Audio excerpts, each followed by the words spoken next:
नमस्कार, आप सभी प्रशिक्षुओं का Sai college of teachers training Munama के इस ऑनलाइन क्लास में स्वागत है।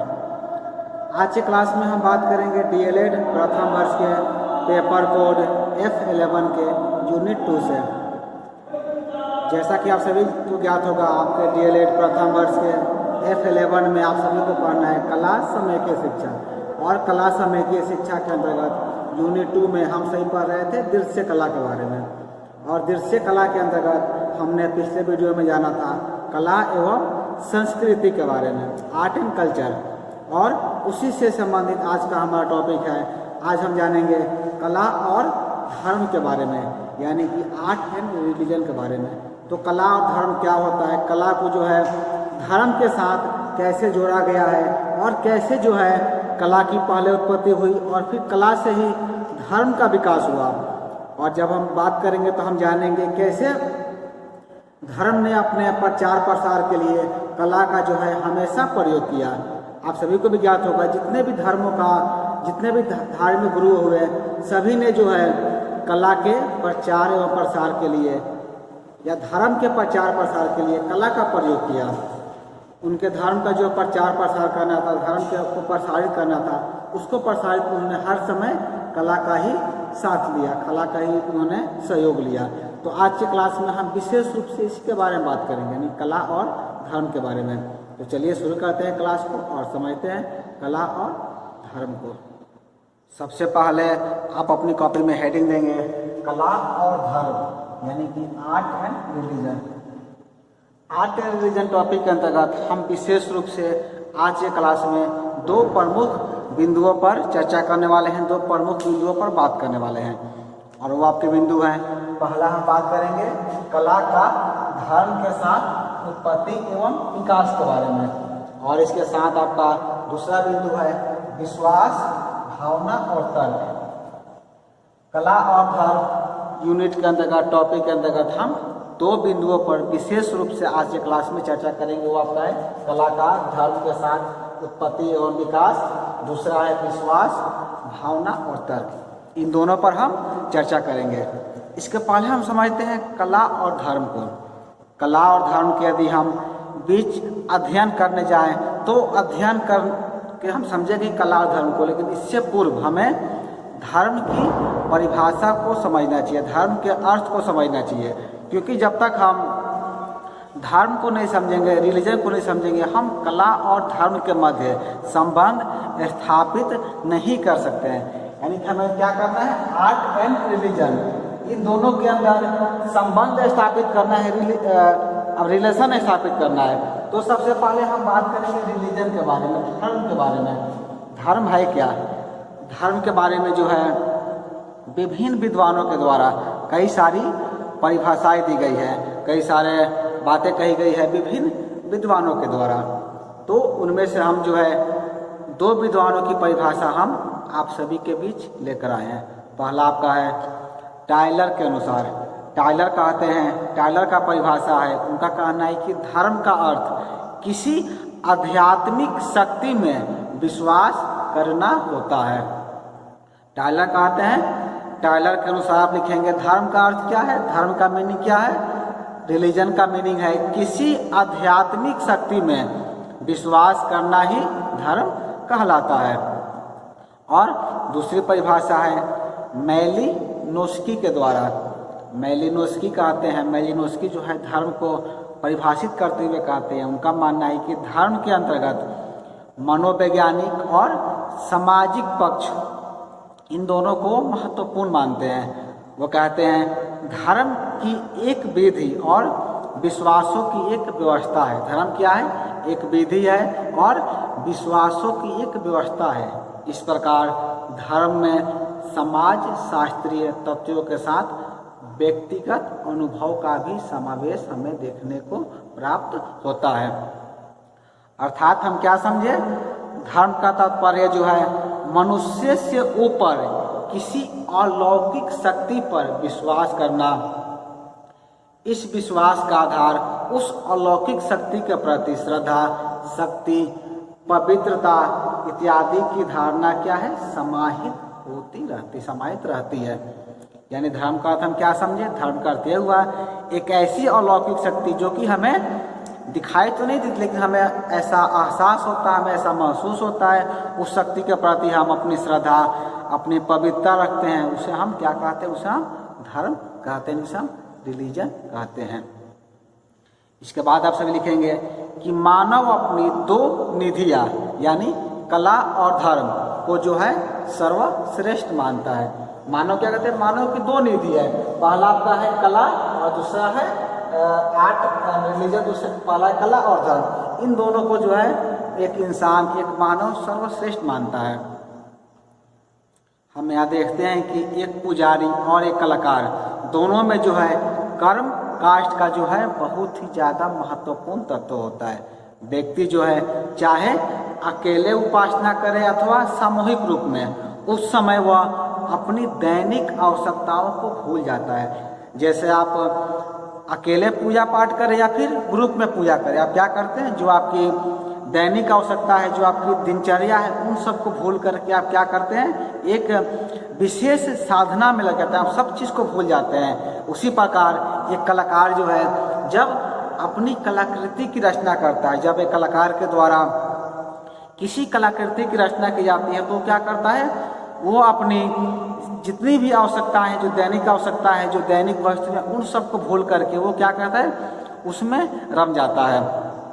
तो हम कहते हैं जैसे कि आप धर्म में साधना करते हैं, उसी प्रकार कला में भी साधना करनी होती है। चलिए, जैसे कि हमने कहा था कि आज की क्लास में हम दो टॉपिकों पर बात करेंगे, तो आप हेडिंग देंगे कला का धर्म के साथ उत्पत्ति एवं विकास। यानी कि हम समझेंगे कला का जो है विकास कब हुआ और कला के साथ जो है धर्म की उत्पत्ति कैसे हुई, धर्म की उत्पत्ति एवं विकास कैसे हुआ, कला का विकास कैसे हुआ। इन दोनों का विकास यदि हम गौर करें, इन दोनों बात करते हमको पता चलता है कि दोनों का विकास जो है एक साथ ही हुआ है। कैसे हुआ है? चलिए हम समझते हैं। इसमें आप इसमें लिखेंगे कि जब बहुत पहले आदि जब इंसान जो है पर्वत गुफाओं में रहता था, उस समय क्या था? ना ही धर्म का विकास हुआ था और ना ही कला का विकास हुआ था। यानी उस समय मनुष्य की सबसे बड़ी समस्या क्या थी? उसका था समझिए भूख मिटाना, उसकी भूख मिटाना और स्वयं की रक्षा करना, स्वयं की सुरक्षा करना। उस काल में जो है मानव कहाँ रहता था? घने जंगल में, कंदराओं में रहता था। कंदराव यानी कि गुफाओं में रहता था। और उसका जीवन कैसा था? उसका जीवन संघर्षों से भरा पड़ा था। चारों ओर से जंगली भयंकर हिंसक जानवर के बीच वो अपने आप को सुरक्षित रखने का प्रयत्न करता था। यानी उस समय मनुष्य कहाँ आता था? उस समय मनुष्य जो है घने जंगलों में, गुफाओं पर या पेड़ों पर आता था और उसकी सबसे बड़ी समस्या थी जंगली एवं हिंसक जानवरों से स्वयं को सुरक्षित रखना। इससे बचने के लिए वो कई तरह के उपाय भी करते रहता था। उसे जो है प्रत्येक समय मृत्यु का भय का भी सामना करना पड़ता था। एक ओर उसे हिंसक पशुओं का डर था, तो दूसरी ओर अतिवृष्टि, भूकंप, ज्वालामुखी, भीमकाय पर्वतों का टूटना, अग्नि, इन सभी से भी उसे क्या होता था? डर बना रहता था। तो ये जो शक्तियाँ थी, यानी कि जैसे कि बारिश का आना, भूकंप का आना, ज्वालामुखी का फटना, तो इन सब शक्तियों को क्या करने लगा? अलौकिक शक्ति मानने लगा। उसने सोचा कि यह ऐसी शक्तियाँ हैं जो इससे हमको डरना चाहिए, इसकी हम यदि आराधना करेंगे, इसकी पूजा करेंगे, ये अलौकिक शक्ति है, तो शायद हो सकता है कि इससे हमारा नुकसान नहीं हो। उस समय के मानव ने सोचा ये जो है जितनी क्रियाएं हो रही है, जैसे कि बारिश का होना, भूकंप का आना, ज्वालामुखी का फटना, ये जितनी क्रियाएं हो रही है, ये कहीं ना कहीं किसी विशिष्ट शक्ति के कारण ही हो रही है। ऐसे तो हो नहीं रहा है, कोई ना कोई ऐसी शक्ति जरूर है जो इन सभी चीज़ों को संचालित कर रही है। तो उस समय के मनुष्य में जो है, उस समय के मनुष्य के हृदय में उन शक्तियों के प्रति उसके मन में भय एवं रहस्य की भावना भी जागृत होने लगी। वह चूंकि उस समय वो कंदराओं में रहता था, जैसे कि मैंने कहा गुफाओं में रहता था, और वो शिकार करके भोजन को प्राप्त करता था। जब वो शिकार करता था तो शिकार को पकड़ाता था, यानी कि वो आग जलाता था, तो आग से जो कालिख होती थी, कालिख क्या होती थी, उसके दीवार पर लग जाती थी। जब घर में कोई जलाते हैं तो क्या होता है, उसका धुआं जो होता है, धुआं क्या होता है, घर के दीवारों पर लग जाता है। तो जब दीवारों पर लगाती थी तो अनायास ही उसका हाथ मान लीजिए दीवार पर चला गया, तो उससे कुछ आकृति बन गई। जब उन आकृति को देखा तो उसके मन में सोचा कि ये क्या चीज़ बन गया है, या फिर उसके हाथ में मान लो कि मिट्टी से सना हुआ था, उसका हाथ दीवार पर पड़ गया, तो क्या हुआ, वहाँ पर उसके हाथ का चिन्ह जो है गुफाओं में बन गया। तो ऐसे धीरे धीरे क्या हुआ, कला का विकास हुआ, यानी कि जैसे वो आकृति बन गई, फिर उसने अपने हाथों को घुमाया, तो घुमाने से भी कुछ न कुछ आकृतियाँ बनने लगी। तो यहाँ से धीरे धीरे कला का विकास हुआ। यानी आप कहते हैं कला का विकास कैसे हुआ, जो मनुष्य अनायास ही उससे अचानक ही ऐसी दीवार पर आकृतियाँ बन गई, ऐसे चिन्ह बन गए जिसको हम लोग कला की उत्पत्ति से ले सकते हैं। कला का जो विकास जो है मनुष्य के अंदर धीरे धीरे इसी प्रकार होते चला गया। जब इतना हुआ तो उसके उपरांत होता क्या है कि जब ऐसी आकृति बन गई तो आप सभी जानते होंगे मनुष्य उस समय क्या करता है, शिकार करने के लिए जाता था। उस समय का मनुष्य जो है जब शिकार पर जाने के निकलता था तो उसके मन में ऐसी भावना जागृत हुई कि जो अदृश्य शक्तियाँ हैं, यदि उन शक्तियों से यदि हम प्रार्थना करें, गुजारिश करें, अनुरोध करें तो शायद मेरा कार्य संपन्न हो सकता है। तो हम सभी को ज्ञात होता है, जब आप प्राचीन काल की चित्रकला को पढ़ते हैं, आदि मानव के द्वारा निर्मित चित्रों को देखते हैं, तो हमें ज्ञात होता है कि उन्होंने गुफाओं में जो है शिकार के दृश्य बनाए, यानी कि आखेट का अंकन किया है। तो उस समय का मनुष्य क्या करने लगा, जब वो शिकार के लिए निकलता था तो शिकार पर निकलने से पूर्व वो गुफाओं में आखेट का दृश्य अंकित करने लगा, यानी कि शिकार का दृश्य बनाने लगा। क्योंकि जिस पशु का उसे शिकार करना होता था उस पशु का वो अंकन करता था, और अंकन करने के बाद वो एक कह सकते हैं कि अनुरोध भी करता था, प्रार्थना भी करता था कि हम अमुक जानवर का शिकार करने जा रहे हैं और अमुक जानवर की शिकार हो जाए। और इत्तेफाक से यदि वो जानवर उसे प्राप्त हो जाता था तो क्या होता, उसके मन में जो है कला के प्रति तो आस्था जागृत हुई ही, साथ ही साथ धर्म का भी विकास यहाँ पर होने लगा। यानी कि हम क्या समझ रहे हैं, यहाँ पर कला का विकास तो हो ही रहा है, वो चित्रों का निर्माण कर रहा है। और चित्रों का निर्माण क्यों कर रहा है, धार्मिक प्रेरणा से प्रेरित होकर चित्रों का निर्माण कर रहा है। यानी उसके मन में ऐसी भावना जागृत हो रही है कि हम इस अमुक जानवर का यदि हम चित्र बनाएंगे, पेंटिंग बनाएंगे, उसे शिकार करेंगे, तो जब हम शिकार करने वास्तविक में जाएंगे तो क्या होगा, वो जानवर हमें प्राप्त हो जाएगा। और जानवर प्राप्त हो जाता था तो उसकी आस्था जो है धीरे धीरे धर्म में भी होने लगी। तो हम यह देख रहे हैं कि कला के साथ साथ में धर्म का भी यहाँ से विकास होने लगा, शुरुआत होने लगा। उसके उपरांत जो है मानव जो है विभिन्न प्रकार की परेशानियों से जूझते हुए, कई तरह की समस्याएं थी, उन सब से जूझते हुए उन्होंने क्या किया, जो उनको अवकाश का समय मिलता था, अपने अवकाश के समय में सौंदर्य भावना को भी उन्होंने व्यक्त करना शुरू किया। तो हम पाते हैं कि जब हम गुफाओं का अंकन करेंगे तो हम देखेंगे कि उस गुफाओं में आखेट का दृश्य तो चित्रण हुआ ही, साथ ही साथ कुछ ऐसे विषयों के भी चित्रित किए गए हैं, जैसे कि ढोल बजा कर नाच गाना करना, भैंसे का शिकार करना, मधुमक्खी के छत्ते से मध निकालना, कई तरह की चीज़ों का जो है हमें उनकी गुफाओं में पेंटिंग देखने को प्राप्त होता है, जो कि विश्व के अनेक स्थलों से हमें प्राप्त हुए हैं। यदि हम भारत की बात करें तो भारत के आपके मध्य प्रदेश के जोगीमारा की गुफाएँ, और भी कई सारी गुफाएँ, अल्तामीरा की गुफाएँ जो कि विदेश में है, ऐसी कई सारी गुफाओं में जो हमें प्राचीनतम मानव के चित्र हमें देखने को प्राप्त हुए हैं। इसी श्रेणी में जो हम जिक्र करना चाहेंगे स्पेन के अल्टामीरा गुफा के बारे में। अल्टामीरा गुफा में भी हमें आदि मानव द्वारा निर्मित चित्रों को हम देख सकते हैं वर्तमान समय में भी।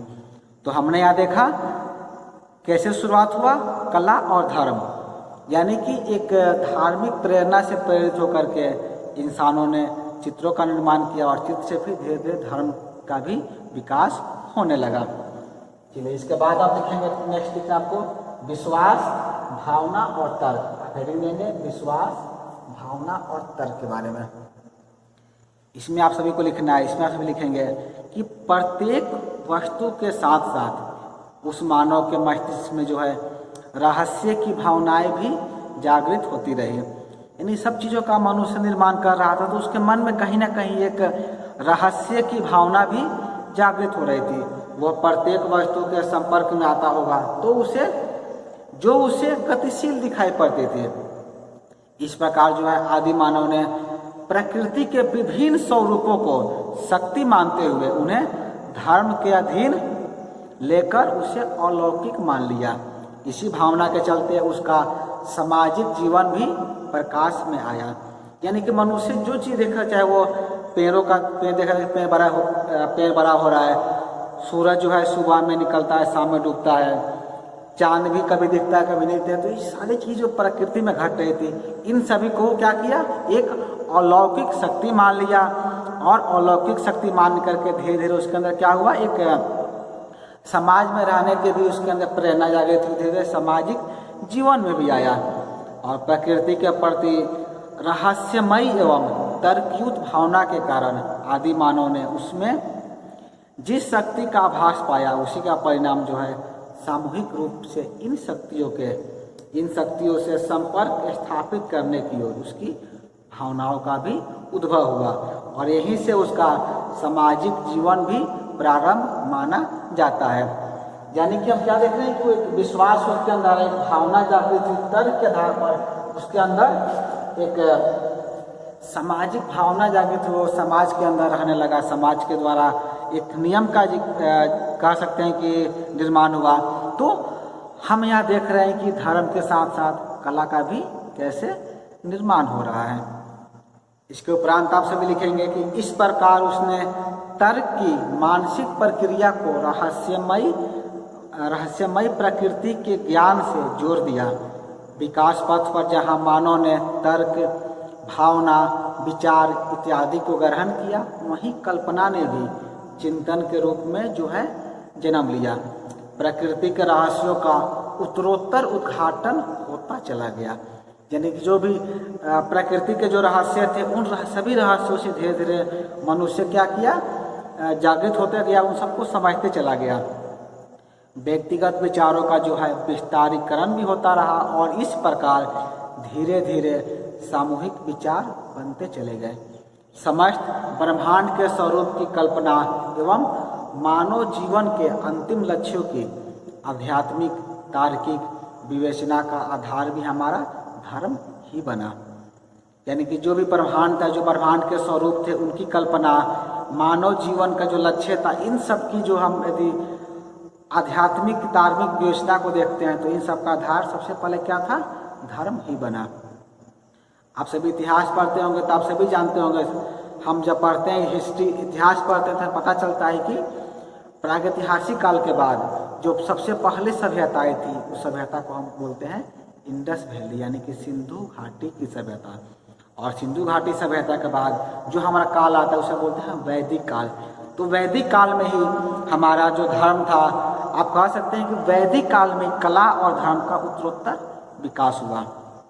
तो आज के क्लास में जो है हम विशेष रूप से कला और धर्म के अंतर्गत दो टॉपिकों पर, दो विषयों पर चर्चा की है, दो विषयों पर बात की है। क्योंकि ये टॉपिक जो है, ये विषय कला और धर्म इतना विशाल है, इतना बड़ा है कि 1 घंटे का वीडियो भी इसमें कम पड़ जाएगा। क्योंकि हमको आपके पाठ्यक्रम के अनुसार, आपके सिलेबस के अनुसार चलना है, इसीलिए कला और धर्म के विषय में आज के क्लास में इतना ही।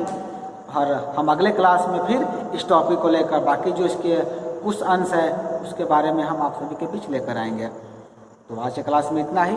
और अगले क्लास में अगला जो आपका वीडियो आएगा उसमें हम समझेंगे कला में धर्म का महत्व। क्योंकि मैंने कहा है कि वीडियो बहुत ही, जो टॉपिक आपका जो है कला और धर्म बहुत ही विशाल है, बहुत ही लार्ज है। तो इसको हम आप सभी की सुविधा के लिए खंड बाई खंड में पढ़ रहे हैं ताकि आप बेहतर तरीके से इसे समझ सकें और अपनी परीक्षा की तैयारी भी बेहतर तरीके से कर सकें।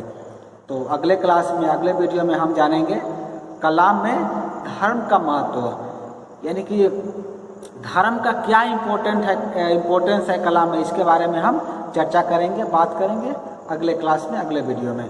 तो आज के क्लास में इतना ही। आज के क्लास को पूरा देखने के लिए आप सभी का धन्यवाद।